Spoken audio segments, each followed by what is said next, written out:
In the early centuries, Rome would lay down the challenge. Either abide by how we want you to live, or leave your place of residence and leave your place of worship. And the Valdenžians treasured God's word more than they treasured their home. And so they would leave and go up into the mountains.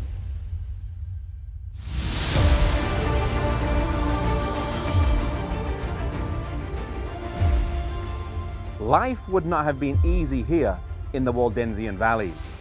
The children growing up would have had to learn very quickly the lessons of self-sacrifice and self-denial, frugality and economy. Their parents treasured these principles from the Bible, and they wished to bestow them upon their children. They treasured them so much that they retreated up here. And here in the mountains, they wanted to teach two things. Number one, they wanted to teach them purity of life based on God's word. And number two, they wanted to teach them to be a missionary and take the faith that they had and take it further afield than just the valleys in which they lived. And so they would have schools up here, and they would have places of worship, sometimes in caves, where they could teach their children and their young people how they could go out as missionaries and share this message.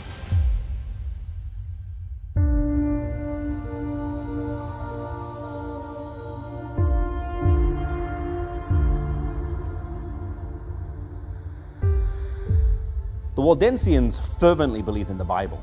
They believed that they should follow it, and they treasured it. The Valdenžians believed in the commandments of God that had been given through the Bible, and they sought to keep them. And they were often persecuted for their faith and had to retreat up to the higher valleys. And here in this place of worship, it's just a cave. Today, you come here, you have to creep down through the entrance to get in. The rock walls are on each side. But here in this cave, it's almost a sacred spot. It's a place where they would gather together for worship, but also at times they would gather together to hide from the Roman soldiers.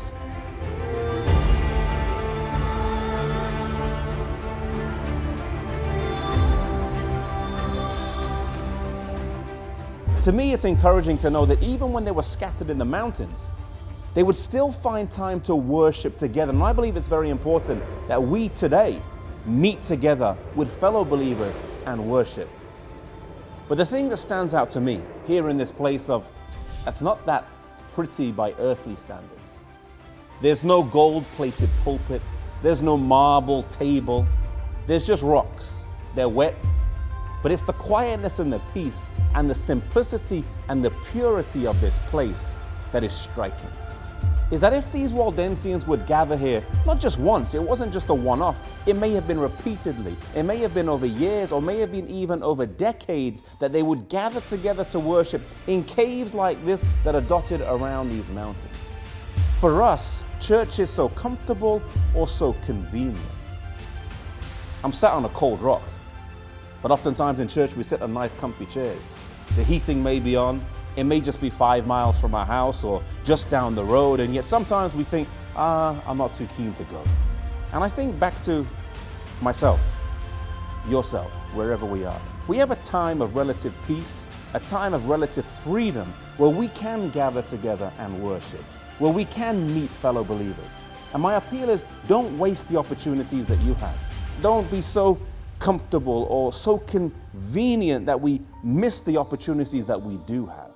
God has given us great opportunities now. Let's take advantage and use them and take this message to the world around us.